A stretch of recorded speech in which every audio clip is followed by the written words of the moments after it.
Shalom, shalom, tudo bem?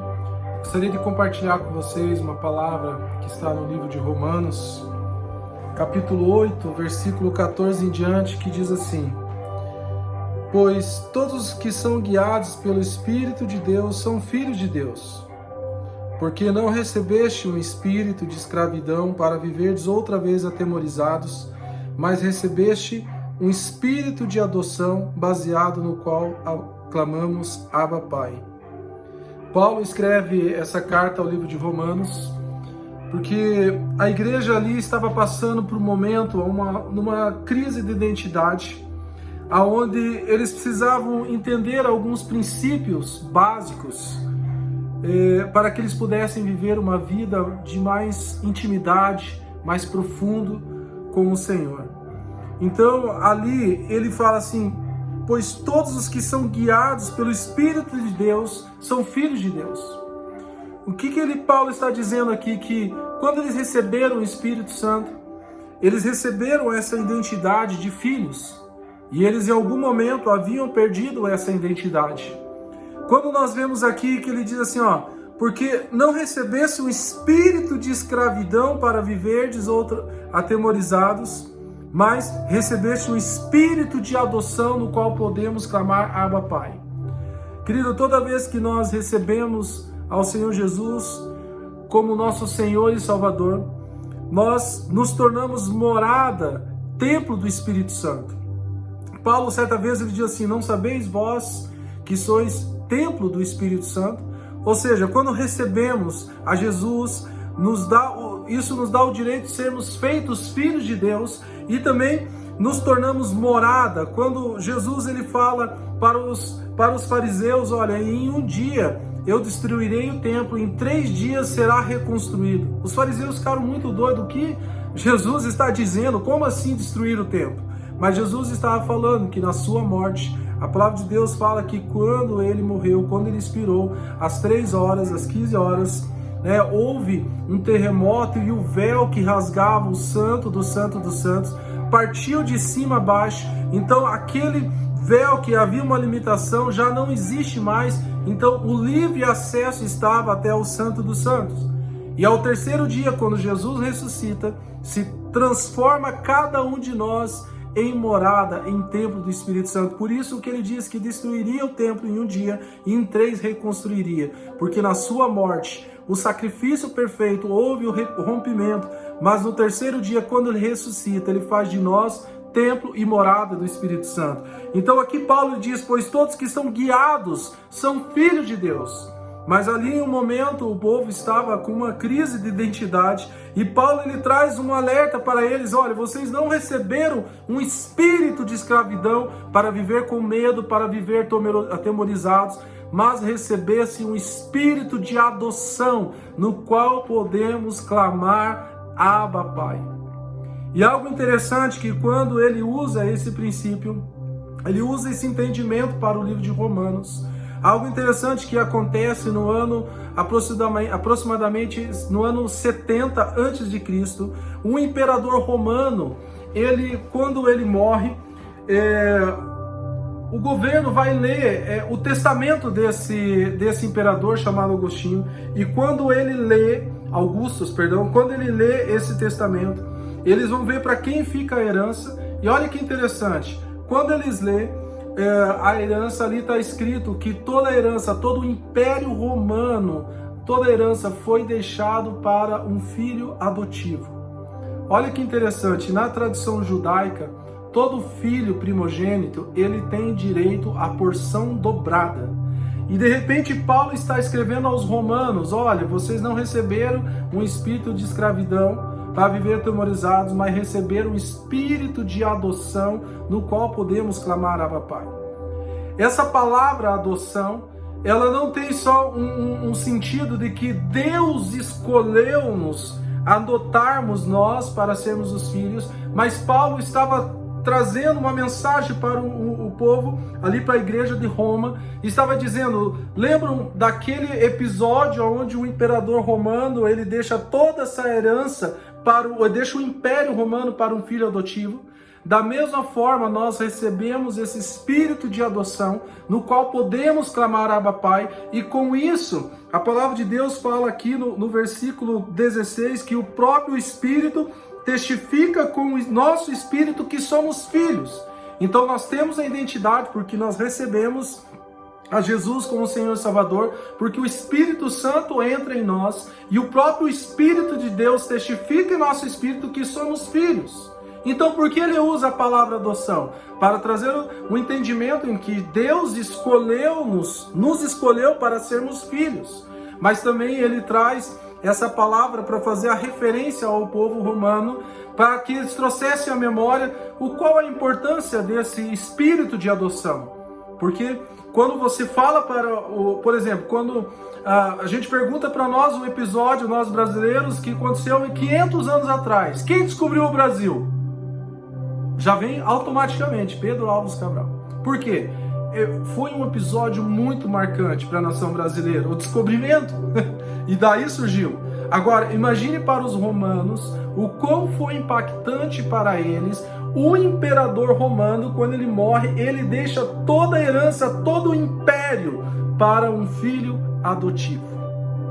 Então, quando Paulo ele traz, além de trazer esse entendimento que o Espírito do Senhor é que testifica em nosso espírito que somos filhos de Deus, como está no livro de Romanos, capítulo 8, versículo 16, ele também está trazendo essa lembrança para os judeus, para os romanos ali, que esse espírito de adoção tem o mesmo efeito no sentido da herança. Por isso que no versículo 17 diz assim: ora, se somos filhos, somos também herdeiros, e herdeiros de Deus e co-herdeiros com Cristo.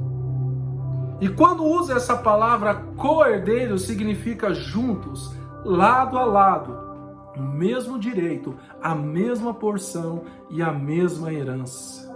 Novamente eu vou ler o versículo 16 e 17.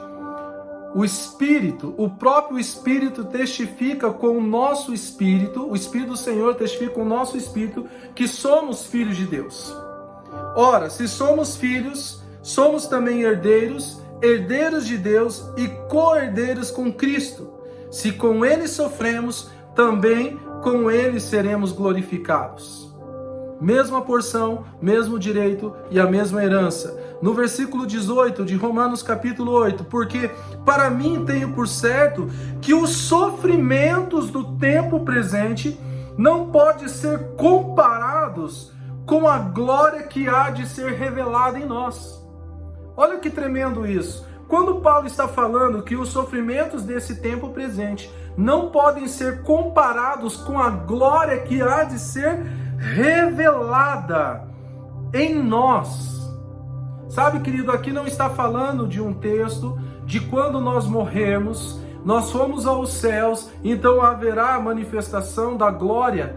Isso vai acontecer, mas eu te pergunto, essa glória revelada em nós, imagine, morri, fui para o céu, cheguei diante do trono, está lá o trono de Deus, os 4 seres viventes adorando, os 24 anciões adorando, e anjos dizendo: Santo, Santo, Santo é o Senhor dos exércitos, aquele que era, que é e que há de vir.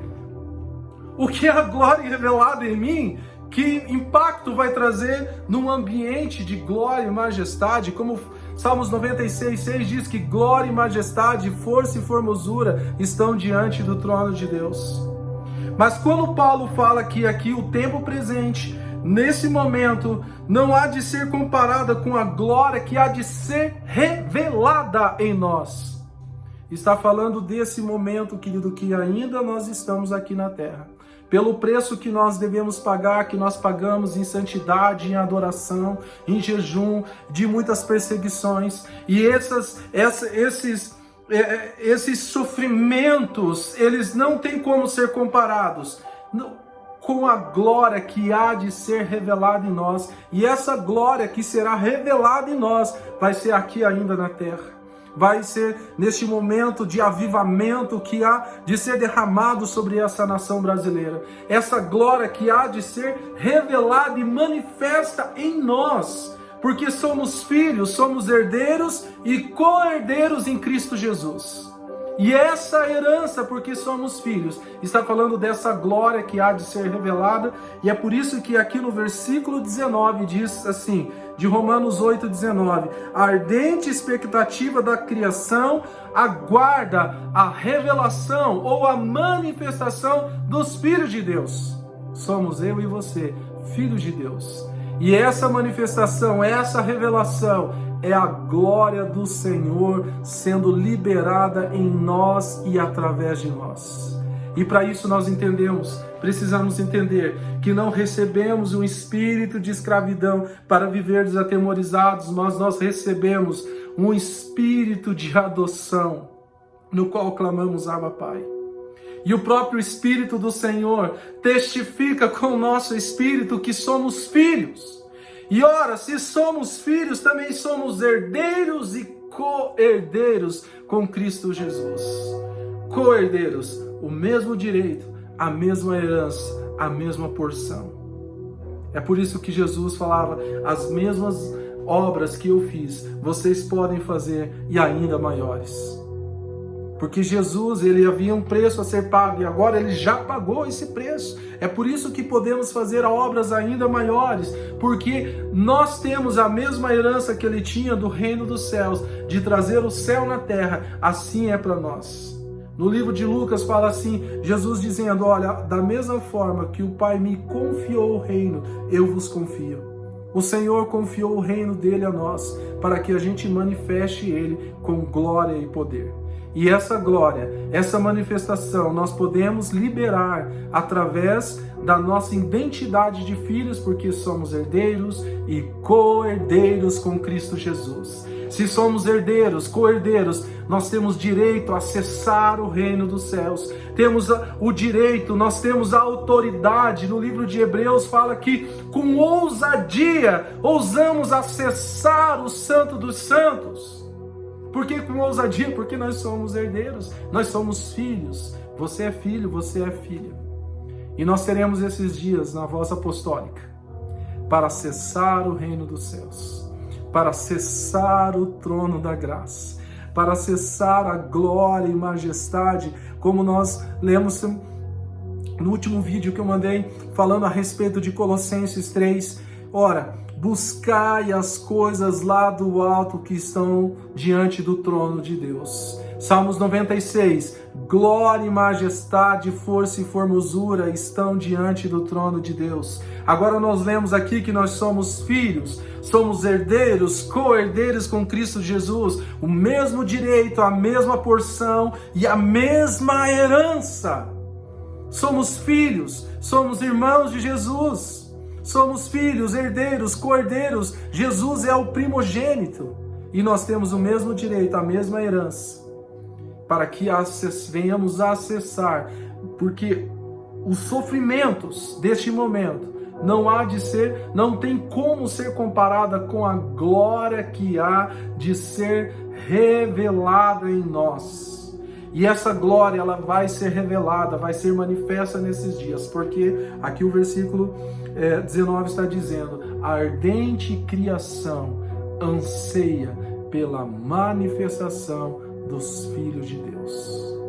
Que Deus te abençoe, que o Abba Pai venha te encher cada vez mais da sua graça e do seu amor. Que você como filho possa acessar os caminhos secretos, as passagens secretas que nos levam diante do trono da graça. Que Deus te abençoe em nome de Jesus.